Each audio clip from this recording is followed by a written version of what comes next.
अस्सलाम वालेकुम। मैं हूं हुमायूं कामरान और आप देख रहे हैं हमारा YouTube channel stars with H के।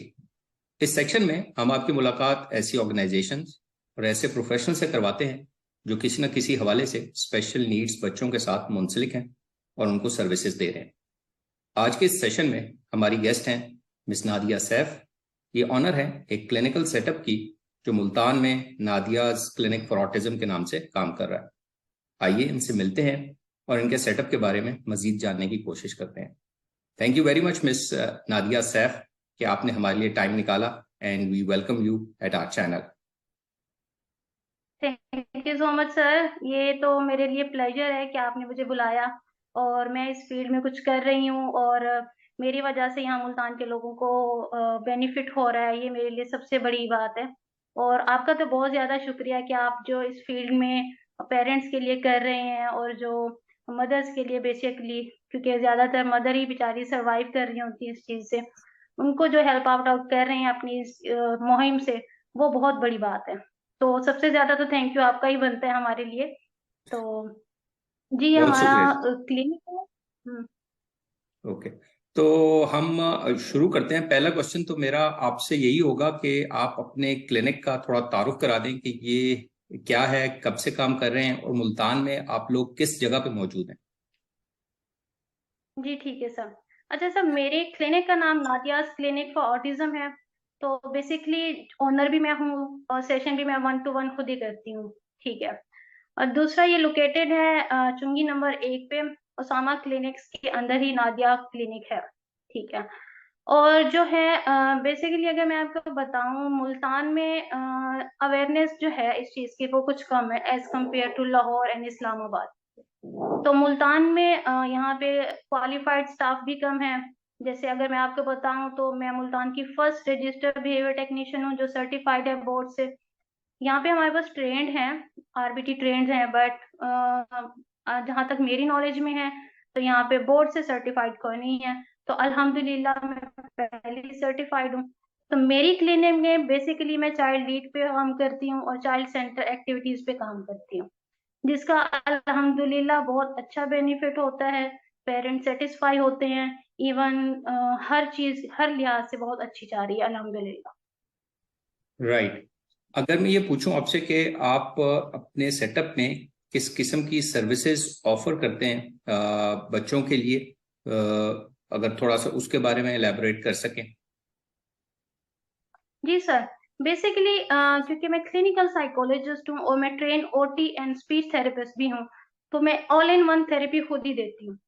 तो अगर मैं बताऊँ तो मैं एबीए प्रोवाइड कर रही हूँ, ऑक्यूपेशनल थेरेपी प्रोवाइड कर रही हूँ और साथ में स्पीच थेरेपी भी प्रोवाइड कर रही हूँ। हमारा बेसिक जो एम है, जो मेरा बेसिक एम है, वो बच्चे को इंडिपेंडेंट करना। बेसिकली जो हमारे न्यूरोटिपिकल चाइल्ड होते हैं उनको इंडिपेंडेंट करना और उनके स्किल्स को डेवलप करना। राइट। अच्छा, जैसे कि आपके नाम से जाहिर है नादिया क्लिनिक फॉर ऑटिज्म, तो ज़्यादा फोकस ऑटिज्म स्पेक्ट्रम डिसऑर्डर पे है। तो लेकिन इसके साथ ही कुछ और भी एसोसिएटेड चैलेंजेस हैं, learning difficulties, speech and language. तो सिर्फ आप ऑटिज्म पे फोकस करते हैं या कुछ और चैलेंजेस? मेरा पूछने का मकसद है कि आप यहाँ पे बच्चों किन किन चैलेंजेस वाले बच्चों को सर्व कर रही हैं। बेसिकली ऑटिज्म तो मैं कह सकती हूँ बेस ही है हमारे पास। बट हम लर्निंग डिसेबिलिटीज के साथ बच्चे आते हैं, ठीक है, सेरिबल पाल्सी के साथ बच्चे आते हैं हमारे पास स्पीच डिले के साथ बच्चे आते हैं। समाउ कुछ पेरेंट्स को होता है कंसर्न कि मेरे बच्चों को सिर्फ ओटी की जरूरत है, तो उनकी असेसमेंट करते हैं हम। ठीक है, या मैं कहूँ डाउन सिंड्रोम के बच्चे हैं हमारे पास। ठीक है। तो हर जो न्यूरो डेवलपमेंटल डिले में जितनी भी डाइवर्सिटी आती है उन सबको कवर करते हैं हम। राइट। अच्छा, आपने जिक्र किया कि आप असेसमेंट भी सेंटर में या इस सेटअप में करती हैं। तो मैं ये पूछना चाह रहा हूँ कि जब आपके पास बच्चे आते हैं तो वो क्या अपना डायग्नोसिस लेके आते हैं? अगर लेके आते हैं तो क्या मुल्तान से ही लेके आते हैं या कहीं और से? और नहीं, अगर उनके पास डायग्नोसिस होता तो क्या आप डायग्नोसिस की फैसिलिटी भी देती हैं? जी जी सर, पहला सवाल आपका था डायग्नोसिस के साथ भी आते हैं। तो जब डायग्नोसिस के साथ आते हैं तो मैं देखती हूँ कि वो आया किस स्पेशल पर्सन की तरफ से आए हैं, कौन इसमें स्पेशलाइज था जो जिस पे मैं भी ट्रस्ट कर सकूं कि उनका डायग्नोसिस ठीक होगा। तो जो डायग्नोसिस के साथ आते हैं, कुछ रेलिवेंट लोग होते हैं जिन पे मुझे ट्रस्ट है कि उनका डायग्नोसिस कभी गलत नहीं हो सकता, तो मैं फिर उन्हीं के डायग्नोसिस के साथ ही हम नेक्स्ट एक असेसमेंट डेवलपमेंटल डिले के लिए पोर्टेज गाइड यूज कर लेते हैं, ताकि मुझे एक प्लान मिल जाए जिसपे मैं काम कर सकूं, जिसको हम आईईपी बोलते हैं, इंडिविजुअलाइज्ड एजुकेशनल प्लान। तो वो नेक्स्ट स्टेप हमारा प्लान की तरफ जाता है। तो मेरा बेसिक होता है कि जो असेसमेंट करनी है वो मैं खुद ही करूँ। तो यहाँ पे असेसमेंट प्रोवाइड करती हूँ मैं, या मेरे पास ऑल ओवर द मुल्तान सिर्फ आई थिंक सो कि मेरे पास ही है वायलेंट अडॉप्टिव रेटिंग स्केल। ठीक है, तो जो मैं सबसे ज्यादा यूज करती हूँ बच्चों के असेसमेंट के लिए। तो बिना असेसमेंट के और बिना डायग्नोसिस के मैं आगे मूव करती ही नहीं। तो मेरा पहला कंसर्न पेरेंट्स से यही होता है, जो अफोर्ड कर सकते हैं फीस असेसमेंट की तो वो खुद ही बता देते हैं। अगर कोई नहीं कर सकता, जो मेरे पास सेशंस ले रहे हैं, मैं उनकी कभी भी असेसमेंट चार्जेस नहीं लेती। राइट। अच्छा, यहाँ पे जब आप वंस के असेसमेंट हो गया तो उसके बाद जब आपका पहले आपने जिक्र किया कि आप ज्यादातर 1-to-1 सेशंस पे फोकस हो रहा होता है, तो क्या जो एएसटी जी बच्चे हैं उनके साथ सोशलाइजिंग के लिए ग्रुप्स वगैरह भी फॉर्मेशन करना पड़ती है? तो 1-to-1 के अलावा ग्रुप सेशन भी होते हैं, या उस उन चीजों को कैसे मैनेज किया जाता है? जी सर, अब क्योंकि क्लिनिक बेस होता है, क्लिनिक बेस में सिर्फ एक टाइम पे एक बच्चे का सेशन चल रहा होता है। ठीक है, तो जिन पेरेंट्स का कंसर्न होता है बच्चा सोशल नहीं है, अपने बहन भाइयों के साथ सोशल नहीं है, वो अपने कभी तो वो मदर से ज्यादा अटैच होता है तो कभी फादर से ज्यादा अटैच होता है, तो जिस फिगर के साथ वो सोशल नहीं होता, हम उनको सेशन में लेके आते हैं, उनकी पेयरिंग इतनी स्ट्रांग कराते हैं, उनको सोशलाइजेशन की तरफ लेके आते हैं। और ऑलरेडी क्योंकि मैं एक हॉस्पिटल स्टाफ में बिलोंग कर रही हूँ, तो यहाँ पे जितने भी लोग होते हैं, और यहाँ पे ऑलरेडी हमारे पास साइकेट्रिस्ट भी हैं, तो उनके पास जो बच्चे आते हैं तो सोशलाइजेशन के लिए जो है, अगर किसी को कंसर्न होता है तो हम सोशलाइजेशन की एक्टिविटीज कराते हैं, जिसको हम सर्कल भी कहते हैं। सर्कल के थ्रू एक बच्चे की एक्टिविटीज कराई जाती हैं, जिसपे फादर भी बैठते हैं, मदर भी होती हैं, और सिबलिंग्स भी आ जाते हैं उनके। राइट। अच्छा, जब आप लोग सेशन वगैरह कंडक्ट कर रहे होते हैं तो जिस तरह डिफरेंट थेरेपिस्ट हैं, ओटी वाला काम अगर करें तो उनके लिए कुछ स्पेशलाइज्ड इक्विपमेंट, कुछ मटेरियल यूज होता है, इस तरह आपकी दूसरी थेरेपीज के लिए भी यूज होता होगा कुछ इक्विपमेंट और मटेरियल, तो वो आपके पास अवेलेबल होता है या उसको अरेंज करना पड़ता है? वो किस तरह करते हैं? सर एज आई मेंशन के मतलब क्लिनिक बेस है, तो हमारे पास ऑलरेडी चीजें हैं। तो जो चीजें हैं, अगर मैं कहूँ ऑक्यूपेशनल की थेरेपी के लिहाज से, तो कुछ ट्रेडमिल यूज होता है, स्टेपर ट्विस्टर वाली चीजें होती हैं जो बच्चे के लिए फिजिकल एक्टिविटीज के लिए यूज होती हैं। तो वो सब कुछ हमारे पास अवेलेबल है। तो जिन बच्चे को हम देखते हैं जिसकी नीड है ओटी की भी, तो उसकी ओटी के लिए हम वो इक्विपमेंट जो है आप कह रहे हैं वो हम यूज करते होते हैं। ठीक है, इसी तरह स्पीच के लिए भी अगर मैं आपको बताऊं तो हमारे पास ऑल थिंग्स अवेलेबल है। लाइक जैसे मैंने आपको कहा, मैं मॉन्टेसरी मेथड ज्यादा यूज करती हूँ, तो मॉन्टेसरी, डॉक्टर मॉरी मॉन्टेसरी के अकॉर्डिंग जो भी मटेरियल यूज होता है, मेरे पास वो सब कुछ अवेलेबल है फॉर द किड्स। फिर क्योंकि 1-to-1 सेशन हो रहा है, तो मेरा फोकस होता है कि मदर भी अंदर साथ बैठे और वो सीखें, वो समझे, बिहेवियर मैनेजमेंट को समझें, और फिर वो घर जाके भी वैसे काम करें। तो जो मटेरियल मेरे पास होता है, तो मैं कोशिश करती हूँ जो पेरेंट्स है वो भी वो उस मटेरियल को परचेज कर सके, ताकि हम म्यूचुअल अंडरस्टैंडिंग और म्यूचुअल वर्क के साथ प्रोग्रेस को लेके आ सकें। राइट। अच्छा, आपने जिक्र किया पहले कि किन किन चैलेंजेस वाले बच्चों को यहाँ पे सर्व किया जाता है, तो अगर आप ये भी बता सकें कि किस एज ग्रुप या एज ब्रैकेट को आप सर्व करती हैं, और दूसरा ये कि आपके क्लिनिक पे इस वक्त तकरीबन कितने बच्चे नॉर्मली आ रहे होते हैं फॉर डिफरेंट सर्विसेज? तो सर एज यू नो कि अगर हम देखें तो क्लिनिकली ऑटिज्म का जब डायग्नोसिस होता है वो 3 to ऑनवर्ड होता है। उससे पहले जो है हम डायग्नोसिस नहीं देते हैं। तो हमारे पास जो बच्चे 2 and 1.5 2.5 में आते हैं, तो समहाउ उनके बिहेवियर्स इशू होते हैं। तो मैं उनका बिहेवियर्स मैनेज करती हूँ विदाउट एनी असेसमेंट। उसके बाद जब उनकी 3 की एज आती है, तो 3 की एज में ही हम जो है असेसमेंट करते हैं, और हमें पता चलता है कि आया उसके अंदर ऑटिज्म है या नहीं है उस बच्चे में। तो बेसिकली 2 ईयर से लेके हम करते हैं 15 ईयर्स तक। 2 ईयर से 15 ईयर्स तक के बच्चों को आप यहाँ पे डील कर रही हैं। जी जी सर। तो अभी तो आपका ये जो क्लिनिकल सेटअप है उसमें आपको खुद से ये सर्विसेज दे रही हैं, ओटी की भी, स्पीच की भी, और साइकोलॉजिस्ट भी हैं आप। तो आगे मुस्तकबिल में आपका अपनी टीम को बढ़ाने का प्लान है? जी जी सर, बिल्कुल ऐसा ही है, बढ़ाने का प्लान है। क्योंकि मैं देखूं तो मुल्तान में क्योंकि कुछ बच्चे जो है रिमीडियल थेरेपी के बाद स्कूलिंग की तरफ जाते हैं, तो स्कूलिंग के लिए उन बच्चों के लिए जो है कुछ स्कूल्स जो हैं वो एक्सेप्ट करते हैं इस चीज को, और कुछ स्कूल जो हैं वो इस चीज को एक्सेप्ट नहीं करते हैं, कि वो इन बच्चों को एक्सेप्टेंस नहीं देते हैं। तो इन फ्यूचर अल्हम्दुलिल्लाह एंड इंशाल्लाह ताला मेरा एक मॉन्टेसरी हाउस फॉर ऑटिज्म खोलने का प्लान है, जिसमें मेरी टीम भी इंशाल्लाह बड़ी होगी। वो इस तरह से डिपेंड करता है कि अगर मेरे पास, जैसे अभी मेरे पास क्योंकि क्लाइंट्स इतने हैं कि मैं खुद मैनेज कर सकती हूँ, क्लाइंट की रेशो पे डिपेंड करता है। फिर इंशाल्लाह ताला अपकमिंग ईयर में हमारा एक पूरा सेंटर होगा, मॉन्टेसरी सेंटर फॉर ऑटिज्म, जिसमें राइट। हमारी टीम होगी, एक प्रोफेशनल टीम होगी, ऑक्यूपेशनल थेरेपी के भी साइकेट्रिस्ट भी होंगे उसमें, साइकोलॉजिस्ट ऑलरेडी मैं खुद हूँ, तो हमारे साथ जो है स्पीच थेरेपिस्ट भी होंगी इंशाल्लाह ताला। बेसिकली अभी जो है ऑल इन वन थेरेपी क्योंकि मैं खुद कर सकती हूँ, मैं ट्रेंड हूँ, सर्टिफाइड हूँ, तो वो इंशाल्लाह ताला मैं खुद करती होती हूँ। राइट। अच्छा, अगर मैं ये पूछूं आपसे कि आपके सेटअप की कोई ऐसी यूनिक बात जो आप हमारे साथ शेयर कर सकें। बहुत से मुख्तलिफ सेंटर्स कुछ खास प्रैक्टिस फॉलो कर रहे होते हैं या कुछ अपना यूनिकनेस पोर्ट्रे कर रहे होते हैं, तो अगर ये आपसे पूछा जाए कि आपके सेटअप की यूनिक बात क्या है, तो उसका क्या जवाब होगा?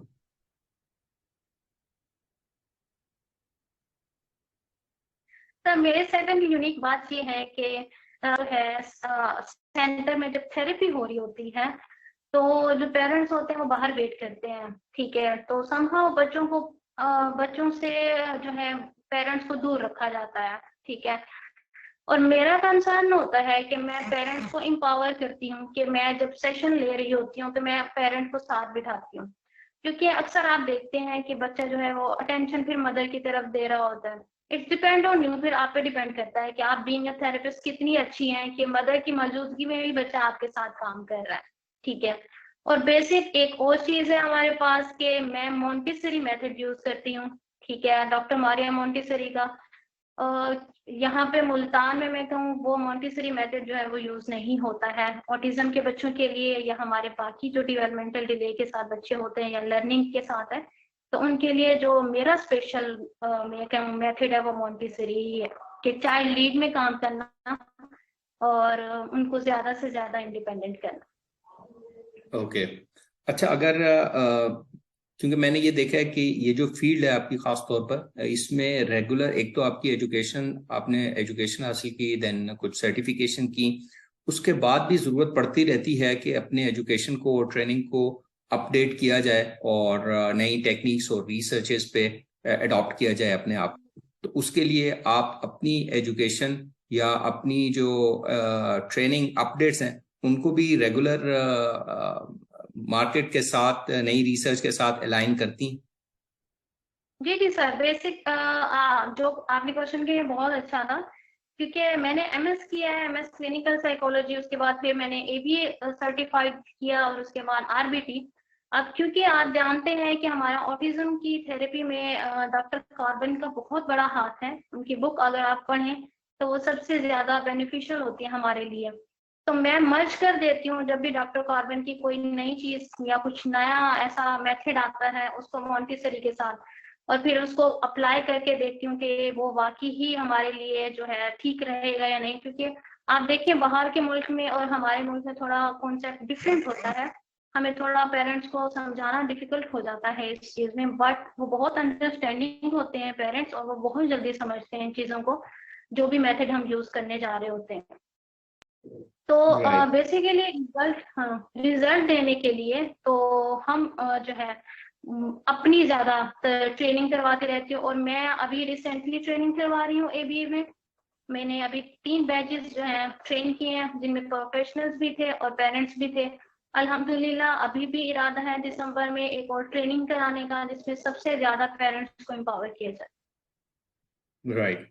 अच्छा, अपनी अपनी ट्रेनिंग का भी जिक्र किया और पेरेंट्स की भी ट्रेनिंग पे फोकस करती हैं। ये तो खैर बहुत अच्छी बात है, क्योंकि ज़्यादा टाइम उन्होंने ऑब्वियसली अपने पेरेंट्स के साथ या घर पे गुजारना होता है।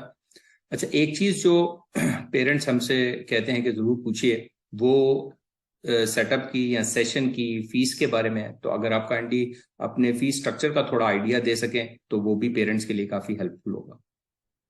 जी सर, अब फीस स्ट्रक्चर ये है कि क्योंकि मैं बिलीव करती हूँ, अगर पेरेंट्स आके कहते हैं कि हम 1 घंटे का जो है आप हमें चार्ज करें, तो मैं उनसे कहती हूँ कि आप मुझे 1.5 घंटे का दें।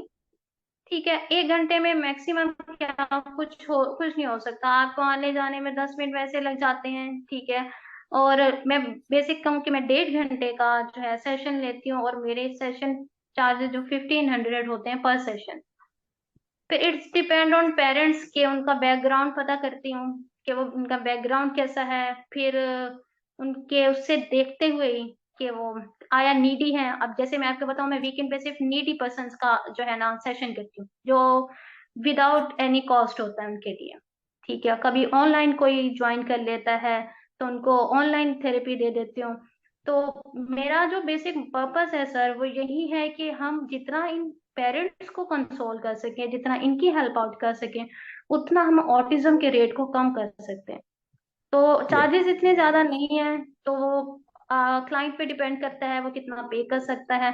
अगर तो वो पे कर सकता है तो मैं वैसे ही जितना मेरा ओरिजिनल है 1500 पर आवर, अगर वो पे नहीं कर सकता तो फिर इस डिपेंड कि वो क्या मुझे कहता है, फिर वो जैसे कहता है मैं हमेशा उनके कंफर्ट में रहती हूँ। राइट। अच्छा, ये आपने अभी जिक्र किया दौरान गुफ्तगू के ऑनलाइन भी सर्विसेज दे रहे हैं। तो क्या ऑनलाइन सर्विसेज सिर्फ वो जो वीकेंड पे फ्री सेशंस होते हैं उनको दे रही हैं, या उसके अलावा ऑनलाइन सर्विसेज भी दे रही हैं आप जनरली? जी सर, ऑनलाइन सर्विस वीकेंड पे तो वो फ्री वाले ही हैं, ठीक है, जिनको फ्री ऑफ कॉस्ट में सेशन दे रही हूँ। और इसके अलावा जो है बाकी के डेज में, तो वो मेरा एक अपना फेसबुक पे पेज है, साइकोलॉजिस्ट नादिया सैफ के नाम से। वहां पे भी मैं डेली बेस पे किसी ना किसी केस को हैंडल कर रही होती हूँ। जहां मुझे जरूरत पड़ती है कि मैं एक वीडियो कॉल से पेरेंट को समझा दूं या उनका सेशन जो है ऑब्जर्व कर दूं, ठीक है, तो वहाँ वीडियो कॉल पे चली जाती हूँ। जो बेसिकली सारा जो ऑनलाइन में सेशंस दे रही होती हूँ, तो वो डिपेंड करता है पेरेंट पे। अगर वो पे कर सकते हैं तो इट्स गुड, अगर नहीं पे कर सकते हैं तो मैं फिर उसको फ्री ऑफ द कॉस्ट करती हूँ। अच्छा, मैं ये भी पूछना चाहूंगा कि जिस तरह आपने बताया कि मुल्तान में उतनी ज़्यादा सर्विसेज और उतनी ज़्यादा अवेयरनेस नहीं है, इसी तरह प्रोफेशनल्स की भी कमी है मुल्तान में भी। और भी बहुत से शहर हैं, ख़ासतौर पे ये मेन शहरों के अलावा बाकी जगहों पे काफ़ी प्रॉब्लम्स हैं। लेकिन इसके अलावा जो प्रोफेशनल्स अवेलेबल हैं, क्या आप समझती हैं कि उनमें भी कुछ चीज़ों की कमी है जिन पे ओवरऑल हमें काम करने की ज़रूरत है? अगर मैं ये पूछूं आपसे कि आप क्या समझती हैं कि प्रोफेशनल्स को किस चीज़ पे ज़्यादा तवज्जो देने की ज़रूरत है इन फ्यूचर, अगर हम अपनी इस फील्ड में को बेहतर करना चाहते हैं? तो सबसे ज्यादा जो जरूरत अगर मैं कहूँ ट्रेनिंग की, वो प्रोफेशनल्स को ही है। क्योंकि प्रोफेशनल जिस तरह से पेरेंट्स को गाइड करते हैं, वैसे ही पेरेंट्स जो है वो आगे काम करते हैं अपने बच्चों के साथ, अपनी बच्चों की प्रोग्रेस के साथ सब। तो as compare to Lahore, Islamabad and Karachi, हमारे पास मुल्तान में बहुत कम ट्रेन स्टाफ है। को बहुत कम ट्रेन में कह सकती हूँ को फॉलो नहीं करते हैं। लेकिन कुछ बेहतरीन है, बहुत बेहतरीन लोग भी हैं मुल्तान में जो काम कर रहे हैं। कुछ बेहतरीन सेंटर भी हैं जो बहुत अच्छे से काम कर रहे हैं। इसी तरह अवेयरनेस की बात अगर हम कहें कि कुछ लोगों को अपने साइकोलॉजिकल फील्ड में इतना अवेयरनेस नहीं है कि ये भी एक फील्ड है, ऑटिज्म में वो काम कर सकते हैं, वो भी की ट्रेनिंग ले सकते हैं। तो बेसिक डिफरेंस अगर कहें तो सबसे ज्यादा लैग कर रहा है मुल्तान इस वक्त ट्रेनिंग के सिलसिले में। राइट। अच्छा, एक चीज जो पाकिस्तान में अभी भी बहुत सी जगहों पे ऐसे टर्म्स या ऐसे फ्रेजेस यूज हो रहे होते हैं जो बाकी दुनिया अब नहीं यूज कर ली। For example, normal and abnormal बच्चे, उसकी जगह बहुत सी और टर्म्स आ गई हैं, typical, non typical and so on. तो क्या आप समझती हैं कि इन अल्फाज के यूज से फर्क पड़ता है बच्चों में, पेरेंट्स में, सोसाइटी में? सब बहुत ज्यादा फर्क पड़ता है। तो अब क्योंकि पहले यूज होता था नॉर्मल एब नॉर्मल चाइल्ड, पहले तो ये भी कहा जाता अल्लाह वाले बच्चे हैं, ये तो गरीब से बच्चे हैं, ये तो समझता नहीं है, इसको साइड पे कर दो। तो सबसे ज्यादा जो है साइकोलॉजिकल इफेक्ट पड़ते थे पेरेंट्स पे, और पेरेंट्स में सबसे ज्यादा सफर करती है मदर। वो डिप्रेशन में चली जाती है जब उसके बच्चे को कहा जाए कि ये तो अब नॉर्मल है, ये कुछ नहीं कर सकता, ये अब इसके पास कुछ कोई चारा नहीं है। तो दूसरे बच्चों के साथ उनका कंपैरिजन जो है वो चलता रहता है। तो इन टर्म्स को अब अपडेट किया गया है। तो अब हमारे पास है एटिपिकल, जिनको हम नॉर्मल चाइल्ड कहते हैं, तो नॉर्मल कहने की बजाय हम एटिपिकल कहते हैं। और जो एबनॉर्मल लफ्ज है वो अपडेट हुआ न्यूरोटिपिकल के साथ, क्योंकि ये हमारे बच्चे जो है वो न्यूरो डेवलपमेंटल डिसऑर्डर से ही है, तो इनको न्यूरोटिपिकल चाइल्ड कहा जाता है। तो हम ऑटिस्टिक चाइल्ड भी नहीं कहते हैं, हम चिल्ड्रन विद ऑटिज्म बोलते हैं, ठीक है, ताकि लेबल एक टैग मत लगाया जाए इन बच्चों के ऊपर। क्योंकि सबसे ज्यादा चीजें मैं खुद कहूँ, कंपेयर करूँ अपनी लाइफ के साथ, तो मैंने बहुत कुछ सीखा इन बच्चों से, पेशेंस सीखा है सबसे ज्यादा, सब्र कैसे किया जाता है, अपनी चीज कैसे समझाई जाती है। क्योंकि एक वो आप स्ट्रगल देखिए एक बच्चे का जो स्पीच में नहीं है, और वो अपनी बात समझाना चाह रहा है, वो किस तरह पेशेंस में सब्र में है कि मेरी बात अगले को समझ आ रही है या नहीं आ रही। तो इन बच्चों से बहुत बहुत कुछ सीखने का मिलता है। मैं सिर्फ राइट। इतना कहूंगी सोसाइटी के लिए, लेबल मत करें बच्चों को। ओके। अच्छा, बिल्कुल लास्ट में मैं एक क्वेश्चन आपसे ये पूछना चाहता हूँ पेरेंट्स के लिए, कि उनको आप क्या मशवरा देती हैं कि जब वो किसी ऐसे सेटअप की तलाश कर रहे हों अपने बच्चे के लिए फॉर सम चैलेंज, तो उनको उस सेटअप को तलाश करने में किन पॉइंट्स को अपने जहन में रखना चाहिए, या किस सेंटर में उनको जाना चाहिए, कैसे वो एक अच्छा सेंटर या एक अच्छा सेटअप तलाश कर सकते हैं? अच्छा सर, सबसे पहले तो बेसिक पेरेंट्स को ये देखना चाहिए कि जिस सेंटर में वो जा रहे हैं वहां की डायरेक्टर की के बारे में नोहा हो कि वो भी ट्रेंड है या नहीं है, ठीक है। समहाउ हम लोग वर्बली ऐसे बोल देते हैं, मैं मेरी ये सर्टिफिकेशन है, मैंने ये किया फलां किया हुआ है। तो इसमें आप उनको पोलाइटली भी कह सकते हैं कि आप माइंड मत करें, तो क्या मैं आपकी सर्टिफिकेशन दे सकता हूँ, क्योंकि ये मेरा कंसर्न है मेरे बच्चे से लेके, बाकी मैं आपको पिन पॉइंट नहीं कर रहा किसी भी चीज के लिए। तो जब भी आप किसी सेंटर में जाते हैं तो आप उनकी अवेलेबिलिटी में देखिए, उनकी सबसे पहले क्वालिफिकेशन देखनी है आपने कि वो खुद भी ट्रेंड है या नहीं।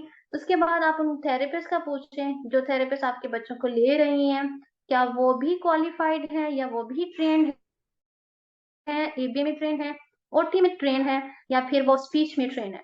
क्योंकि अक्सर लोग एमएससी के बाद एबीए करा रहे होते हैं विदाउट एनी एक्सपीरियंस। बहुत से सेंटर ऐसे हैं जहाँ पे थेरेपिस्ट को बुलाया जाता है और उनको 3 से 5 दिन का ट्रायल लेके फिर उनको बच्चे के साथ लगा दिया कि ऐसा ऐसा सीख जाएगी। हम्म। तो ये बहुत गलत बात होती है। आपको पहले देखना चाहिए कि वो खुद भी ट्रेंड है या नहीं है, उनकी सर्टिफिकेशन देखना बहुत ज्यादा जरूरी है। और ये पेरेंट्स का हक है कि वो जाके देखें, क्योंकि आप पे कर रहे हो, एक बहुत ह्यूज अमाउंट पेरेंट्स जो है वो पे करते हैं इन थेरेपी के लिए, बहुत ज्यादा कॉस्ट होती है इन थेरेपीज की। तो इनका हक बनता है, सब पेरेंट्स का हक बनता है कि वो उनकी सर्टिफिकेशन के बारे में पूछे, उनकी ट्रेन और उनकी क्वालिफिकेशन के बारे में पूछे। समहाउ ये बहुत सारी चीजें जो है वो पेरेंट्स के लिए, जो बहुत से आगे आने वाले ट्रबल होते हैं उनसे उनको बचाती है। राइट। बहुत शुक्रिया जी, बहुत अच्छी एडवाइस दी और बहुत अच्छा मशवरा दिया पेरेंट्स के लिए कि जब वो सेंटर्स में या इस सेटअप में तलाश कर रहे हो तो इन चीज़ों का ख्याल रखना चाहिए। इसके साथ ही we are at the end of our interview. मैं दोबारा नादिया सैफ आपका शुक्रिया अदा करना चाहूँगा कि आपने टाइम निकाला एंड हम उम्मीद करते हैं कि ये इंफॉर्मेशन जो आपके और आपके सेंटर के बारे में, आपके सेटअप के बारे में हमें मिली है, ये पेरेंट्स के लिए ज़रूर फ़ायदेमंद साबित होगी। जी बहुत शुक्रिया सर आपका। आपने मुझे लाइव लिया इस चीज के लिए। आपने ये बहुत बड़ा एक मैं कहूँ आपकी मुहिम है, ताकि पेरेंट्स जो हैं वो आजकल बेचारे बहुत कंफ्यूज हैं कि कहाँ जाना है कहाँ नहीं जाना है। तो उनके लिए एक बहुत अच्छा काम आप कर रहे हैं। मैं आपकी बहुत शुक्रगुजार हूँ कि आपने मुझे इस चीज के लिए लिया। तो अल्हम्दुलिल्लाह इंशाल्लाह ताला आगे भी कोई भी इस तरह का हुआ तो मैं आपके साथ हूँ, और अपने हमारे जितने भी इस पेरेंट्स कम्युनिटी है हम उनके साथ हैं। उनको जहाँ पे भी हमारी जरूरत होगी हम इंशाल्लाह ताला उनको सर्व करेंगे। बहुत शुक्रिया, बहुत शुक्रिया and thank you everyone as well for watching. और हम इंशाल्लाह नेक्स्ट सेशन में एक नए गेस्ट के साथ आपकी खिदमत में दोबारा हाजिर होंगे। Until then take care and अल्लाह हाफिज।